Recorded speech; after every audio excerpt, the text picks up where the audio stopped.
Bone broth, life hack number 33. You need a slow cooker.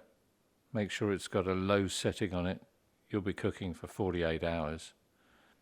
Quarter of a cup of apple cider vinegar, stick of celery, a couple of carrots, and half an onion. And you'll chop these up into chunks. And of course, you'll also need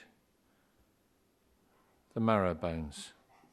These are beef bones, femur, got a bit of meat on them, and they should have some marrow within, which is an essential ingredient. Let's start. I'm doing this outside because we're lucky enough to have an external. So fill the stock pot not quite to the top, leave 1.5 inches, because this is when you're going to put your marrow bones in the bottom there. It's cold water you use, by the way. Now add the quarter of a cup of cider vinegar, and you have to let this sit for 1 hour before you add the veg. So pop the top on and then come back in 1 hour. The apple cider vinegar is in there to help break down the bones and make them more welcoming to the cooking process. And now we can put in the carrot and the celery and the onion.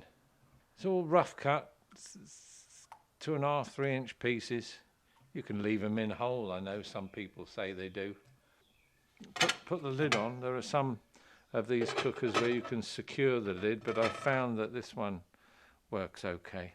And it should be on low, although I cheat and I go on high for about the first hour or two, and then I come down and set it on low. Just don't keep it high all the time. In fact, my advice would be not to have it on high at all if you're going to go away and leave it for a while, because this has to cook for 48 hours. You can get away with 24. You can extend it to 72, but I found 48 hours to be the optimum time. The next day,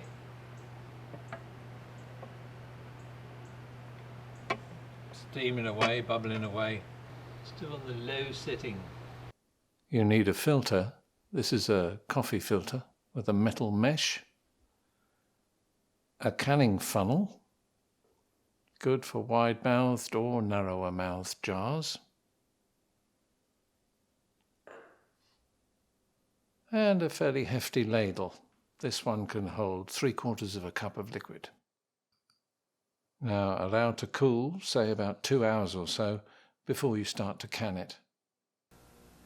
Put the funnel into the thing. Put this thing in there, and then proceed to pour.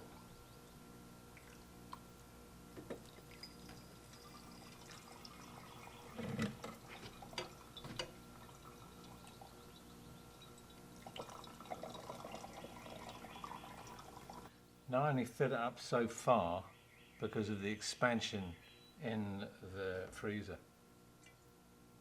And you can't put this straight away into a freezer, obviously, because it's way too hot.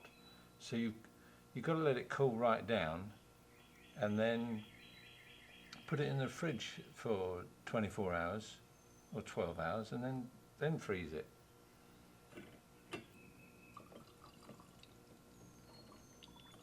Four and a half pints of bone broth there. I took out the carrots, onions and celery from the stock pot. I've turned the bones over and I put in a new half an onion, a couple of sticks of celery and a couple of medium-sized carrots. It was nearly all over the place. Pop it back on, just out of the fridge. You'll notice there's a bit of fat, a layer of fat on the top. We'll skim that off. Just don't put it down the sink because it'll clog the sink.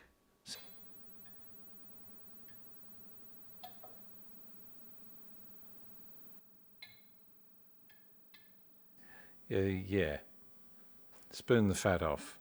So ideally it should be gelatinous.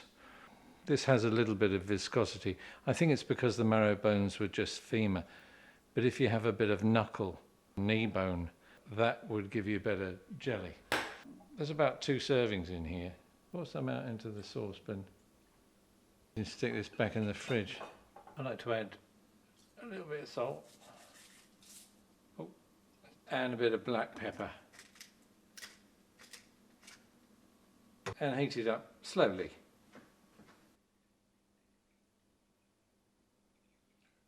Bone broth. Life hack.